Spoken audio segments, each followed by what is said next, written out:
What's up mga kaidoy? Nalulungkot ako ngayon sa nangyayari kay Daddy Frankie na sa pagtulong niya doon sa mga taong grasa, sa mga nawawala sa sarili, ay nabigyan na ng pag-asa yung mga tao na yun.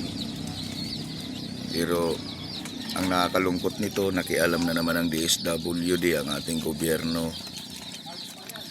Gusto nilang kunin yung mga alaga ni Daddy Frankie at pinagbabawalan siya. Ano ba ang mali?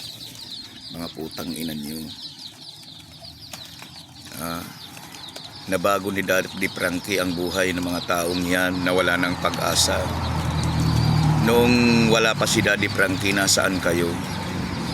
Hindi naman siguro kayo bulag na marami mga taong grasa sa kalsada. Nasaan kayo?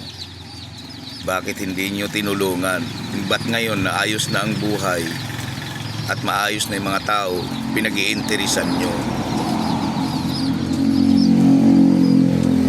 Dapat kayo na nasa DSWD, mga inggitero kayo.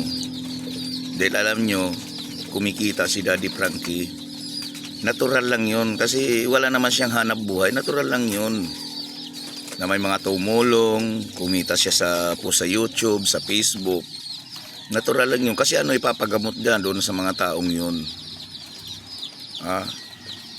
Yung GMA7 niya, meron silang Kapuso Foundation. Pagkatapos, kukunin nila yung pinakamalalang sakit, yung may mga bukol. Ipapakita nila sa TV. Tapos hihingi sila ng tulong, mag-deposit daw sa mga bank account nila. Pagkatapos nilang tulungan, pinababayaan na. Pag-ayos na, wala na. Di katulad ni Daddy Frankie, pagkatapos tulungan, diro-diretso. Katulad yung sino nga ba yun yung nag-aalaga ng mga uwak? Anong ginawa nyo? Kayo DNR. Hinuli nyo, ikinulong. Pagkatapos, sabi, pakawala ng kanyang mga uwak sa gubat. Di nyo ba alam, mas nanganganib sila sa gubat kasi maaamo na sila, alaga na sila ng tao. Ang pagbawalan ninyo, yung mga nagbibinta ng mga baril na para patapoksain at patayin yung mga hayop sa kagubatan, ipagbawal nyo yan. Walang dahilan, sa nakikita ko, walang dahilan para pakialaman nyo yung ginagawa ni Daddy Frankie. Maganda ang kanyang ginagawa. Mga papansin lang talaga kayo, mga putang ina ko yung nasa DSWD kayo, mga hayop kayo. Wala kayong pagkakaiba sa mga senador, congressman, putang ina yung lahat. Ang gobyerno natin bulok. Ang gobyerno natin siya nagpapahirap sa tao. Bakit pagkakapuso foundation, okay kayo mga putang ina nyo na pinagkakakitaan nila yung taong may sakit? Dapat ganoon, mag-ano kayo, mag-isip-isip kayo. Hayaan nyo na yan kay Daddy Frankie, masaya na yung mga tao. Tandaan ninyo, kapag yung mga tao na yan bumalik yung kanilang sakit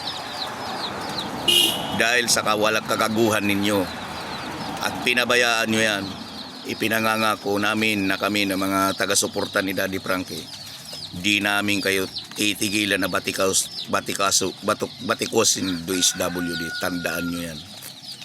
Tandaan nyo yan. Masaya sila. Nasubaybayan ko sila kung paano sila inirescue ni Daddy Frankie.